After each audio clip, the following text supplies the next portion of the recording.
Assalamualaikum warahmatullahi wabarakatuh. Bapak Kepala Sekolah anu ku sim abdi pika hormat sareng rencangan saangkatan kakak kelas sareng adik-adik kelas anu ku sim abdi di pikadede.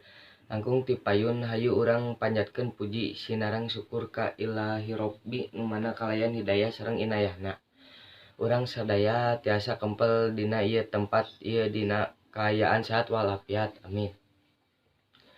Dina waktos ieu abdi bade nerangkeun pikeun pentingna ngajaga kebersihan lingkungan kanggo urang sadayana.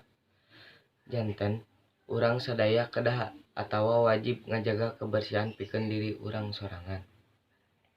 Dina salah sahiji hadis diterangkeun innal dhofatu minal iman. Nu hartosna kebersihan teh sebagian tina iman. Tina hadis eta urang tangtu tos ngartos maksad sareng tujuannana nyaeta urang teh umat muslim anu ngagaduheun iman dina jero hate urang.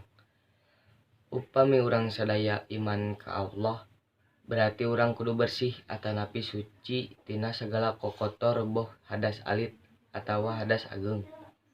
Bersih eta sadayana teh nu didasarkeun tina bersih jeung sucina urang sareng lingkungan di sekitar urang.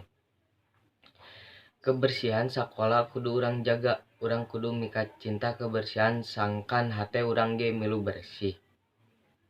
Urang kedah ngajaga lingkungan sakola sapertos ulah miceun sampah papaduan, nyoret-nyoret tembok atawa bangku sakola jeung sajabana.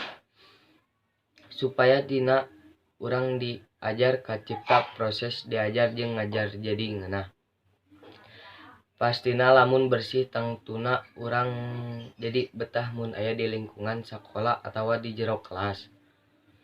Ku kituna urang kudu ngajaga kebersihan sakola sapertos miceun sampah kudu ka tempatna. Kebersihan oge aya mangrupi-rupi mancemna nyaeta aya bersih hate, bersih jiwa, bersih raga, sareng bersih rohani. Tah urang kudu janten jalmi anu kaasup kana jalma anu bersih sadayana. Allahumma amin. Hayu urang sami-sami ningkatkeun pola hirup sehat kanggo kasayan urang sadayana sangkan kanggo kasayan urang sadaya sangkan tiasa lebih getol kana ibadah ka Gusti Nu Maha Welas tur Maha Asih. Ku cara sasarengan urang hayu ngajaga kebersihan dina lingkungan sakola.